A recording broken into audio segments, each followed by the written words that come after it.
They say every school has its dark history, right? But ours felt different. There were rumors, whispers really, about something awful that happened here years ago. No one could agree on the details. Some said it was a fire, that an entire wing of the school had been sealed off ever since. Others claimed that kids had gone missing, that their faces were still up on the wall somewhere, staring at you if you looked hard enough.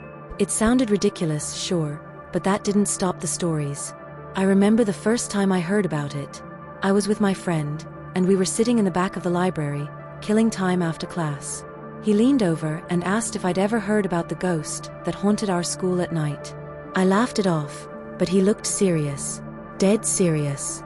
He said he'd seen strange shadows moving down the empty halls, heard whispers when no one else was around. That night, I couldn't shake the feeling. The school just looked different. I'd walked those halls hundreds of times, but suddenly, it felt like every corner was hiding something. The idea to sneak into the school at night wasn't exactly my best, but once it got into my head, I couldn't let it go. I told my friend, and his eyes lit up. He was just as crazy as I was, maybe more. He dared me, then I dared him back, and before we knew it, we had a plan. Midnight. We'd meet by the back fence and go in through the old basement door, the one no one ever locked. That whole day, my nerves were on fire.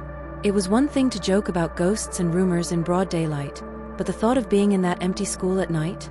That was different. I packed a flashlight and my phone, kept telling myself I was ready for anything, that we'd laugh about it later. When I met my friend at the fence, he was just as nervous as I was, though he tried to act cool. We both kept glancing at the school, looming in the dark, and it seemed wrong. Like it was watching us, waiting for us. But we'd come this far, and there was no way I was backing out now. The second we stepped inside, the temperature dropped. I could see my breath fogging up in front of me, even though it wasn't that cold outside.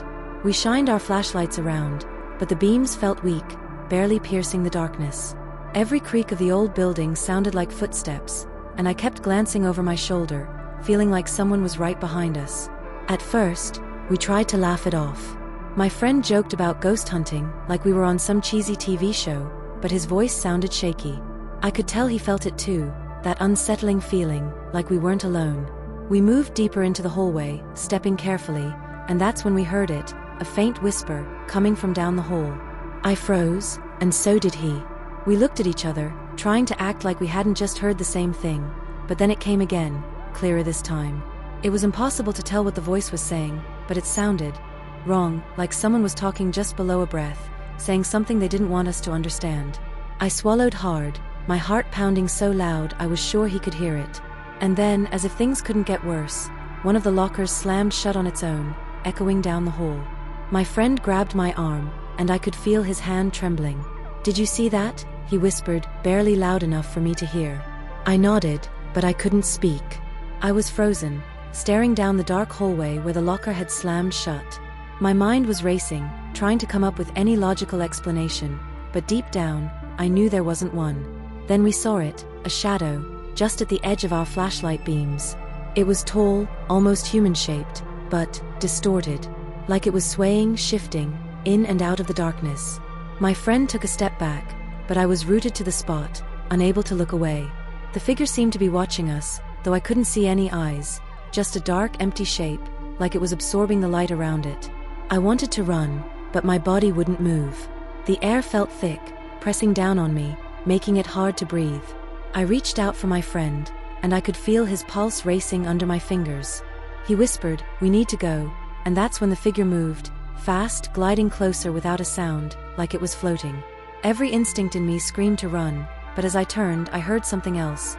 Faint footsteps, echoing from behind us, and then, that whisper again, louder this time, circling us, like it was coming from every direction. Panic took over, and we bolted down the hall, our footsteps echoing wildly as we sprinted toward the exit.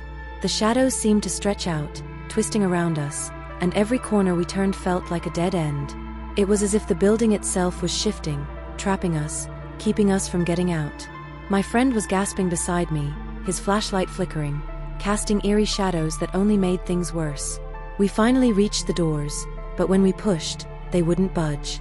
I yanked at the handle with all my strength, desperate, my mind racing with fear that we'd never escape. Then through the silence came a low guttural sound, a laugh dark and hollow, as if mocking us. I felt the hair on the back of my neck rise. My friend was pounding on the door, yelling, his voice breaking, and I could see the pure terror in his eyes. Suddenly, the doors gave way, and we stumbled out into the cold night, breathing heavily, hearts pounding. We didn't look back. We just ran and ran until we were far from that cursed building. But that night left a mark on us, one that never faded. Even now, I can still feel that presence lurking in the shadows, still hear those whispers whenever I'm alone. That place, it changed us. And whatever was in there, I'm certain it's still waiting, just beyond the darkness, ready for whoever dares to come close. I had no idea how long I'd been asleep. One moment I was cramming for the chemistry test, barely able to keep my eyes open. The next, I was waking up to an empty, pitch-black library. At first, I thought I'd just dozed off for a few minutes. But when I glanced at my phone, the screen wouldn't turn on. Completely dead. I was about to check the time on the wall clock, but then it hit me. Everything was silent. Way too silent. No voices, no footsteps in the hallway, not even the low hum of the lights. It started to sink in. It was after hours, and they'd locked up without noticing me still here. I felt a chill run down my spine. I was alone in the school, locked inside with no way to contact anyone. I forced myself to stay calm. After all, it was just the school at night. I'd been here 1,000 times before, just not alone. I decided to try the doors. Maybe one of them wasn't fully locked. Moving down the darkened hallway, my footsteps seemed way too loud, echoing around me. When I reached the main doors and pulled, they didn't budge.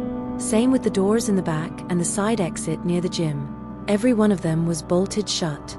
I took a deep breath, telling myself I just had to wait until morning when the janitor came in. But then, in the silence, I heard something. It was faint, like a whisper. I froze, listening hard.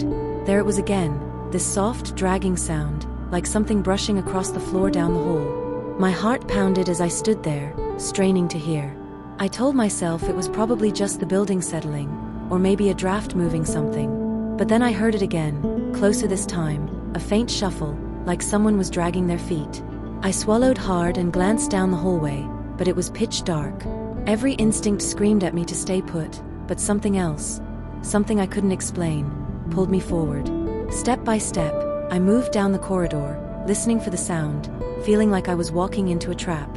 Then, out of the corner of my eye, I saw something, a shadow slipping quickly across the wall at the end of the hall. I whipped my head around, but there was nothing there. Just empty darkness. I felt a chill run down my spine. Whatever was here, it was playing with me, letting me know I wasn't alone. I felt a deep sense of dread settle over me as I continued down the hallway. Every step seemed heavier, like the air itself was pressing down on me.